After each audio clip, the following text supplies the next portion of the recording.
नमस्ते बच्चों। आज मैं आपकी पाठ्य पुस्तक रिमझिम से बजाओ खुद का बनाया बाजा अध्याय का पढ़ूंगी और इसका सविस्तर वर्णन भी करूंगी। आप भी इसे पढ़ने के लिए सीखेंगे और समझेंगे सुनकर। बजाओ खुद का बनाया बाजा। पिछली कक्षाओं में तुमने पत्तों से पटाखा बनाया, ग्रीटिंग कार्ड बनाया, कागज से मुखौटे बनाकर नाटक खेला। आओ इस बार हम बाजे बनाएं और तरह तरह की आवाज़ों का मजा लें। मतलब पिछली बार जैसे आप जब कक्षा तीसरी में थे तो उसमें पत्तों से पटाखा बनाने के लिए सीखे, है ना। पत्तियों का चिड़ियाघर जो कविता है उसमें आप पटाखा बनाने के लिए भी सीखे, ग्रीटिंग कार्ड बनाने के लिए सीखे पत्तों से, और कागज़ के मुखौटे बनाए जैसे बंदर के मुखौटे, बिल्ली के मुखौटे, और नाटक भी खेला जैसे बंदर बाट का। तो इस बार हम बाजा बनाएंगे और बाजे से जो अलग अलग तरह की आवाज़ निकलती है उसका मज़ा लेंगे। तो चलिए पहले हम बाजा बनाना सीखते हैं। ये ध्वनि है जल तरंग, ठीक है। बाजे पानी से भरे हुए प्यालों पर लकड़ी की पतली डंडी से चोट करने पर अलग अलग तरह की आवाज़ें निकलती है जो सुनने में काफ़ी मधुर लगती है। जल तरंग वो है जब हम प्यालों में पानी भरकर कतारों में रख देते हैं, लाइन से रख देते हैं और पतली डंडी से उस पर चोट करते हैं तो अलग अलग आवाज़ निकलती है, ठीक है। और उसी आवाज़ को हम जल तरंग कहते हैं जो सुनने में बहुत मधुर लगती है, बहुत ही सुरीली लगती है, अच्छी लगती है। जल तरंग का मज़ा लेने के लिए 4 या 6 चीनी मिट्टी के अलग अलग आकार के प्याले लें। प्याला कप या बर्तन लेने, चीनी मिट्टी का मतलब चाइना क्ले वाला कप ले लें और उसमें पानी भरकर कतारों में रख लें, क्रम में रख लें। क्रम मतलब कतार में रख लें, लाइन से रख लें, पंक्तियों में रख लें। इन जल से भरे प्यालों पर लकड़ी की डंडी से चोट करो, मतलब लकड़ी की डंडी से धीरे धीरे मारना, जोर से नहीं तो ये टूट जाएगा। सुनाई दी ना मधुर मधुर आवाज़ें। अब अंदाज़ा लगाओ कि इस बाजे का नाम जल तरंग क्यों पड़ा। तो अब आप अंदाज़ा लगा लीजिए कि इस बाजे का नाम जल तरंग क्यों पड़ा, क्योंकि इसमें जल मतलब पानी भर के रखते हैं और जब हम चोट करते हैं डंडी से तो उसमें से जो ध्वनि निकलती है ना, तो उसी को जल तरंग कहते हैं। अब है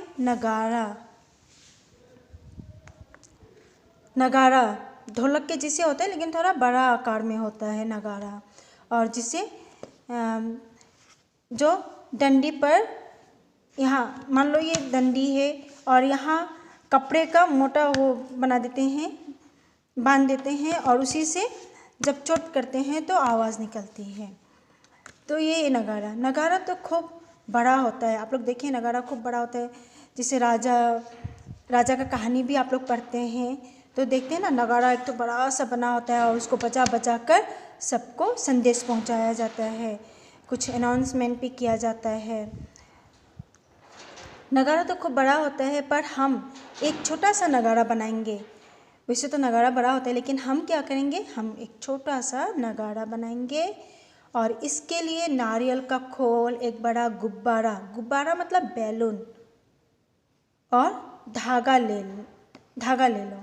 हम धागा ले लेंगे, धागा मतलब सूता, जिसे सुई में डालकर हम कपड़े सिलते हैं ना, वो वाला धागा ले लेंगे। अब नारियल के मुंह पर, नारियल का जो खोल है ना, नारियल हम लोग निकाल लेते हैं तो उसका एक खोल बचता है, तो नारियल के मुंह पर गुब्बारे खींचकर धागे से बांध दो। गुब्बारे को खींचकर बांध दो नारियल के खोल पर और नगारा बन जाता है।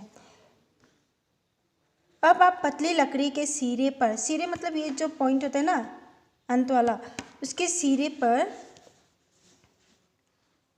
कपड़ा लपेटकर छोटी सी घुंडी बनाओ। घुंडी मतलब गोल करके बांध देना है। इस लकड़ी से बंधे हुए गुब्बारे पर चोट करो, फिर उस जहाँ गुब्बारे आप बांध कर रखे हैं ना नारियल के खोल पर, उस पर मार के चोट करो। क्या हुआ? नारियल की जगह टीन का डिब्बा, मिट्टी का कुल्हड़ भी ले सकते हो। टीन का डब्बा का भी आप प्रयोग कर सकते हैं, और मिट्टी का कुल्हड़ जिसमें हम लोग चाय पीते हैं ना, मिट्टी का प्याला बना हुआ रहता है, उसको भी लेकर आप उस पर गुब्बारे को बांधकर आप नगारा बना सकते हो। इसी तरह गुब्बारे की जगह पन्नी का इस्तेमाल कर सकते हो। पन्नी मतलब कैरी बैग, प्लास्टिक का भी आप इस्तेमाल कर सकते हो अगर गुब्बारा नहीं है तो। चीज़ों के बदलाव से आवाज़ भी अलग अलग तरह की निकलेगी।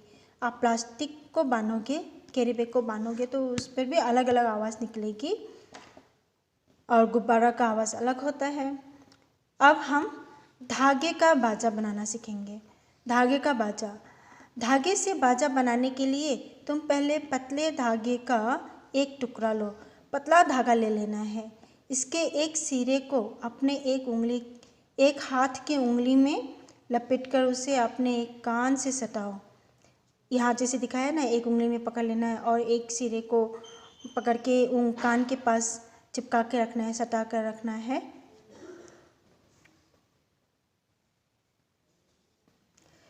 फिर धागे के दूसरे सिरे को दूसरे हाथ की उंगली में लपेटकर हाथ की दूसरी उंगली से धागे को बचाओ, और इस तरह से लपेट के रख लिया। फिर यहाँ लपेट के रख लिया एक उंगली में, और एक उंगली से धागे को ऐसे करके बजा रहे हैं। ठीक है, ऐसे खींच के बजाना है।